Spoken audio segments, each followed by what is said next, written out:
Bismillahirrahmanirrahim. Alhamdulillahirabbil alamin. Allahumma shalli ala sayyidina Muhammad wa ala ali sayyidina Muhammad. Tidak terasa sebentar lagi musim haji itu akan dimulai. Nah, untuk Indonesia sendiri tanggal 23 Mei nanti yang gelombang pertama itu jamaah haji reguler sudah mulai masuk ke asrama haji. Kemudian tanggal 24 itu terbang perdana menuju Madinah. Jadi reguler itu ada gelombang pertama, ada gelombang kedua. Nah, gelombang pertama itu mereka semua ke Madinah. Dari Madinah baru ke Mekah, kemudian ke Jeddah dan pulang. Adapun gelombang kedua, nanti mereka terbangnya landingnya di Jeddah. Dari Jeddah langsung umroh untuk haji tamattu, kemudian ke Madinah, dari Madinah baru pulang ke daerah masing-masing. Nah, sebelum nanti berangkat haji, karena haji ini perjalanannya panjang, tentu ada jamaah yang bertanya berapa sebaiknya pakaian yang akan kita bawa, mengingat bagasi itu hanya dibatasi kalau pesawat Garuda Indonesia hanya 30 kilo, tidak boleh lebih gitu. Jadi mohon diperhatikan jamaah haji, barang bawaannya untuk masuk ke pesawat, baik itu ke kabin yang 7 kilo maupun yang untuk bagasi 30 kilo, itu harus diperhatikan. Nah, kalau Saudia itu agak beda dikit, 23 tapi dikali 2. Nah, calon jamaah haji yang dimuliakan Allah, kalau seandainya nanti terjadi over bagasi, tidak usah khawatir gitu kan. Tidak usah khawatir tuh maksudnya nggak usah, jangan dibawa ke pesawat juga. Di sana itu banyak ekspedisi yang menawarkan jasa pengiriman dari Arab Saudi sampai ke tempat tujuan Bapak Ibu masing-masing. Tapi biasanya lama nyampainya. Ada yang bilang itu bisa sampai 2 bulan baru sampai ke rumah. Jadi mohon untuk bijak dalam membeli oleh-oleh, karena ini terkait dengan barang bagasi kita. Nah,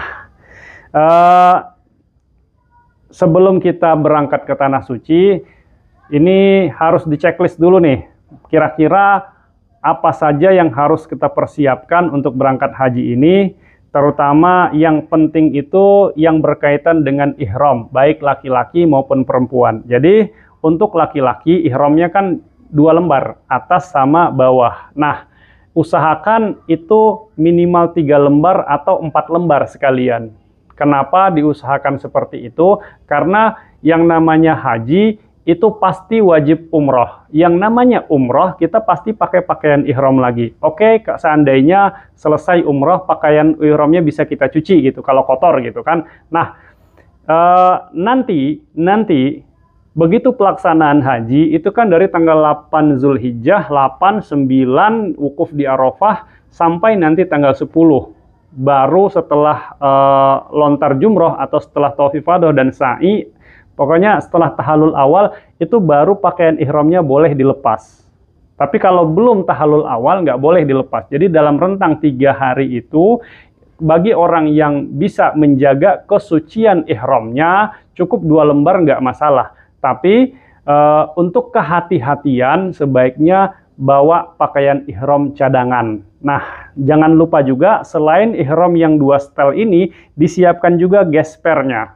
Siapkan gespernya, dan untuk selama proses pelaksanaan ibadah haji ini, jamaah laki-laki sebaiknya jangan pakai sepatu, tapi pakai sendal jepit saja. Jadi dipersiapkan sendal jepit untuk pelaksanaan hajinya, atau sendal yang tidak terlalu menyusahkan kita ketika kita berjalan nanti.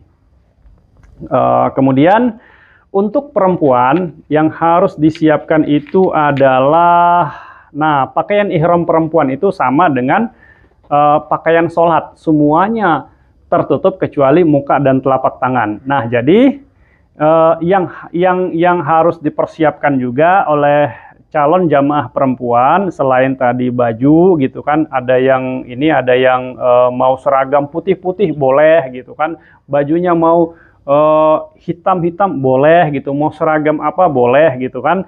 Nah, yang harus diperhatikan juga, jangan lupa bawa kaos kaki. Nah, kalau bisa kaos kakinya itu yang bisa dibuka dari sini, dari ujung kaki ini dibuka begini, jadi begitu nanti ngambil wudhu, setelah dibasuh gampang ditutup lagi, jadi tidak buka pasang begitu. Ada kaos kaki yang bisa dibuka dari ujung itu, bisa digulung dari ujung kaki ke atas. Kemudian jangan lupa bawa manset perempuan dan penutup belakang ini. Ibu-ibu biasanya sudah paham gitu kan. Kemudian itu yang terkait dengan ihram, berapa banyaknya untuk ihram perempuan, minimal kalau bisa 3 setel dipersiapkan minimal gitu untuk amannya. Nah,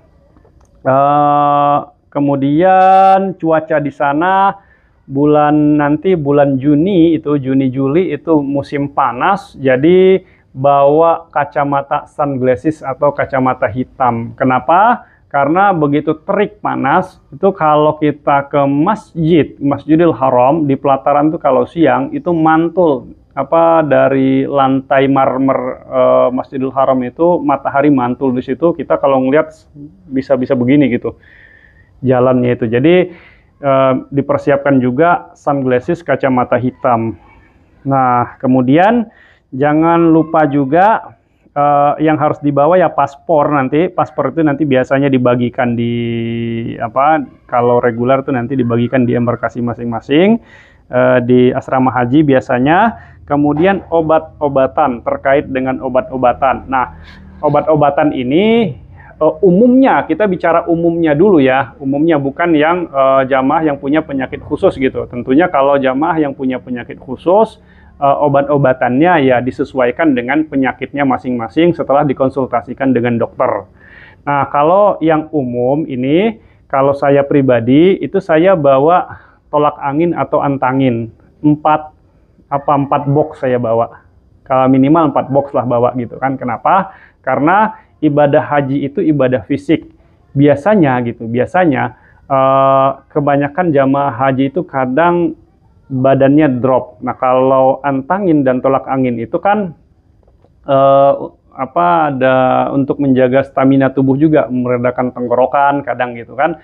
Nah, kalau badan drop biasanya itu larinya kemana? Ke tenggorokan, sama biasanya hidungnya meler gitu, sama meriang panas dingin. Jadi kalau ada jamaah haji yang panas dingin gitu, sakit demam, meriang meler gitu, itu efek dari kecapean, kelelahan, karena rangkaian ibadah haji itu ya nyambung semua gitu, ibadah fisik semua. Jadi nggak usah khawatir, cukup istirahat, minum air hangat, sama minum tolak angin. Kalau sakit kepala ya bawa bodrek, insya Allah panasnya, sakitnya akan segera teratasi gitu. Jadi nggak usah khawatir, nggak usah gerasak gerusuk ke rumah sakit kayak ini, nggak usah gitu. Kalau memang tidak punya penyakit bawaan, memang dalam pelaksanaan ibadah haji itu rata-rata begitu jamaah itu pasca pelaksanaan ibadah haji itu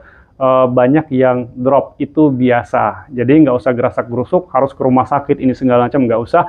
Istirahat yang cukup. Jadi ibadahnya itu ritmenya harus diatur gitu.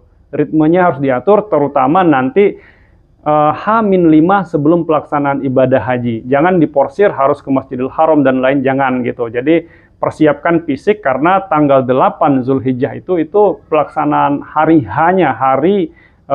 pelaksanaan ibadah hajinya yang betul-betul fisik kita itu harus punya stamina yang cukup bagus. Kemudian terkait obat-obatan tadi, antangin, tolak angin, panadol, obat flu, yang begitu-begitulah, OBH gitu kan. Nah, obat-obatan ringan. Nah, kalau yang punya penyakit khusus gitu, dikonsultasikan ke dokter, sebaiknya obat apa yang harus mereka bawa. Nah, kemudian yang harus di checklist lagi itu peralatan mandi. Nah, peralatan mandi ini terkait dengan sabun, sikat gigi, kemudian odol, kemudian ada handuk. Nah, handuk sebaiknya bawa handuk yang sedang saja, jangan handuk yang besar. Bawa berapa? Bawa minimal satu. Bawa minimal satu cukup gitu kan, karena di sana panas, bisa dijemur gitu, dicuci pun di sana cepat kering. Minimal satu. Kemudian bawa juga, ini opsional aja, bantal leher. Bantal leher itu nanti bisa dipakai di pesawat untuk tidur, atau di kendaraan di bus selama perjalanan Mekah Madinah, atau Madinah Mekah, atau Madinah Jeddah gitu kan. Nah, itu bisa dipakai untuk beristirahat selama perjalanan. Kemudian handphone dan charger. Nah, ini harus diperhatikan juga, handphone sama charger jangan sampai ketinggalan, karena zaman sekarang handphone itu merupakan alat komunikasi yang orang itu harus bawa ya ke Tanah Suci untuk memudahkan komunikasi dengan keluarga di rumah. Kemudian, nah nanti kan ada dua tas itu ya, ada dua tas yang untuk cabin sama tas yang besar untuk di bagasi. Nah, untuk tas di bagasi yang ditaruh di dalam sana apa? Yang pertama kain ihram. Kalau gelombang pertama itu kalau ke Madinah dulu, ihramnya taruh aja di bagasi. Tapi kalau nanti programnya Mekah duluan, dari Jeddah ke Mekah, itu jangan taruh di bagasi kain ihramnya, tapi taruh di tas cabin. Nah, kemudian ihram yang di cabin itu satu ihram aja, satu setel. Kemudian baju muslim. Baju muslim ini dalam arti kata baju untuk sholat. Baju untuk sholat itu ya boleh baju koko atau baju kemeja seperti ini. Yang penting pantas digunakan untuk sholat. Jangan baju yang dinilai kurang pantas ketika kita bawa itu ke masjid. Nah, Bapak-Bapak pasti paham baju apa yang pantas ketika digunakan untuk ke masjid. Berapa banyak? 4 baju cukup. Loh, itu kan 40 hari gitu kan, kok 4 baju cukup gitu. Nah, begini Bapak-Bapak gitu kan, kalau Bapak berniat beli koko, beli baju gamis di sana, biasanya kan Bapak-Bapak itu suka kalau di sana itu mesti beli gamis nanti ya. Nah, gamis yang Bapak beli di sana itu langsung pakai aja di sana, langsung pakai. Kenapa saya bilang langsung pakai gitu? Biar berkahnya itu lebih berasa. Jadi beli gamis di sana, beli 3 atau 4 gamis gitu, langsung pakai di sana. Di Mekah beli, di Madinah beli, dan langsung dipakai, itu akan lebih berasa, apa itu namanya, kalau saya bilang berkahnya lah gitu. Beda ketika Bapak beli baju gamis di sini, kemudian dipakai di masjid sini, itu akan berkahnya pasti lebih besar baju yang Bapak beli di Mekah atau di Madinah, kemudian bajunya itu Bapak pakai, Bapak bawa langsung ke Masjid Nabawi atau Masjidil Haram dipakai untuk sholat gitu. Jadi tidak usah banyak-banyak bawa baju untuk sholat, karena nanti biasanya Bapak-Bapak itu suka beli baju gamis di sana, dan baju gamis yang beli di sana itu nggak usah dijadiin ini, nggak usah disimpan kemudian dipakai di masjid sini.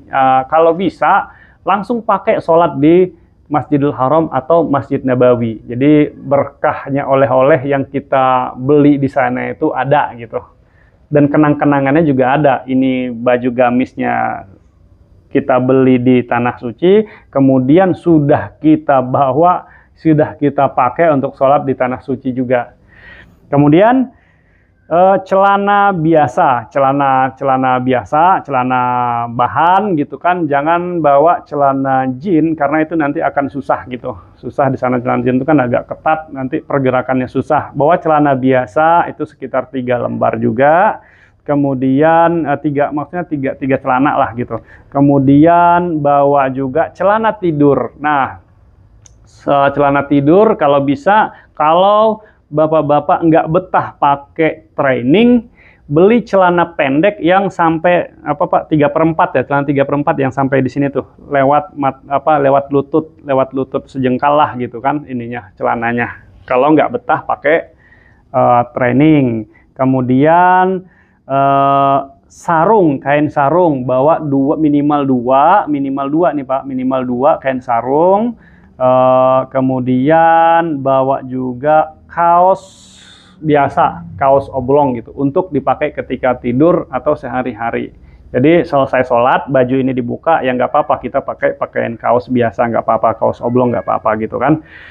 Kemudian kaos dalam. Nah, kaos dalam ini tentunya sangat dibutuhkan ya, terutama untuk kalau misalnya baju kokonya tipis, apalagi warna putih, di sana musim panas, kalau nggak pakai kaos dalam itu keringetan, nanti kelihatan nanti badannya. Kemudian bawa handuk sedang. Nah, ini untuk dipakai mandi. Kemudian obat-obatan tadi sudah, alat-alat mandi, sendal jepit jangan lupa, jaket atau mantel dibawa. Jaket atau mantel dibawa, fungsinya apa? Nanti kan bagi yang nggak tahan dingin, misalnya kebetulan sekamar dengan teman yang suka AC, nah untuk tidur tuh kalau kita nggak bisa tidur dengan AC atau kedinginan gitu, bisa pakai jaket atau mantelnya. Plus nanti di sana juga ada bed cover untuk tidur gitu kan. Nah, itu lebih kurang untuk laki-laki yang dimasukkan ke bagasinya. Nah, untuk perempuan, baju ihram minimal tadi 3, jangan lupa. Kemudian baju untuk sholat juga dibawa minimal 2. Kemudian baju tidur minimal 3. Manset jangan lupa, itu manset itu minimal 3. Kemudian celana dalam, laki-laki tadi juga usahakan 8 gitu kan, bawa minimal 8. Kemudian panty shirt untuk wanita, bawa aja 1 box isi 50. Kemudian handuk sedang juga jangan lupa dibawa. Botol minum, nah ini botol minum, kalau bisa botol minum yang kayak anak TK yang bisa digantung di leher gitu. Fungsinya apa? Itu nanti khususnya reguler gitu kan, dari maktabnya itu, dari tendanya di Mina ini menuju ke Jamarot itu jalannya ngelewatin terowongan. Nah, biasanya itu ya lumayan jauh gitu perjalanan ya. Biasanya nanti setelah terowongan tuh, antara terowongan tuh baik mau pergi maupun pulang gitu, itu di sampingnya itu ada keran air minum. Jadi minum di situ juga dan bisa diisi di botol itu juga. Nah, harus banyak minum. Kemudian jangan lupa juga bawa kaos kaki, kain panjang juga, kemudian sepatu kets untuk dipakai. Kemudian kalau laki-laki pakai sandal jepit gitu, kalau perempuan ya usahakan pakai sepatu gitu kan, usahakan. Kemudian masker, oh ya masker jangan lupa juga dibawa, masker ya. Sarung tangan ihram jangan lupa juga dibawa, kemudian alat-alat mandi. Nah, kemudian itu kira-kira yang harus dibawa, wajibnya itu ya, wajibnya tadi itu dibawa terkait dengan alat mandi dan obat-obatan disesuaikan saja. Kemudian harus bawa alat masak apa enggak? Ya nggak usah lah gitu kan, bawa alat masak itu berat-beratin gitu. Lagian di sana kan kita juga udah dikasih makan. Kalau mau bawa, ya bawa yang portable saja dan tidak memberatkan. Nah, khususnya bagi yang lidahnya itu pilih-pilih gitu kan, lidahnya pilih-pilih ya silahkan bawa mie instan dari sini gitu. Tapi kalau hanya sekedar mie instan di sana juga ada sih gitu. Jadi kalau mau bawa itu bawa yang sekiranya di sana tidak ada. Boleh bawa rendang gitu kan, biasanya yang dari Sumatera itu mereka suka bikin rendang itu, bawa 2 atau 3 kilo rendang, kata selama pelaksanaan ibadah haji. Rendang itu kan awet. Kemudian ada yang juga yang bawa tempe ya, tempe yang manis-manis itu ya, tempe manis-manis yang dikasih teri, dikasih kacang itu. Nah, itu juga boleh gitu kan. Bawa kopi sachet juga boleh, teh celup juga boleh gitu, tapi disesuaikan sekiranya tidak memberatkan. Kalau pemanas sebaiknya beli di sana saja. Nah, adapun untuk alat-alat yang harus dibawa sebagai pendukung, lakban boleh gitu kan,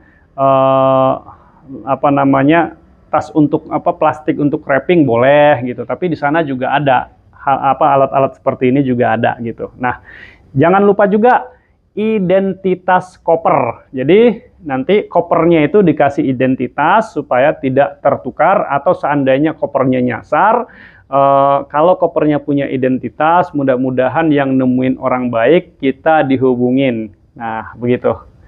Demikian Bapak Ibu calon jamaah haji, mudah-mudahan Allah Subhanahu wa taala memberikan kita kemudahan di dalam perjalanan ibadah haji kita ini. Kita dapat benar-benar dalam pelaksanaan ibadah haji ini, ibadah kita di sana maksimal, dan pulang ke tanah air kita menjadi pribadi yang lebih baik lagi, tentunya sesuai dengan harapan dan doa baik dari kita dan harapan keluarga-keluarga dan masyarakat sekitar kita menjadi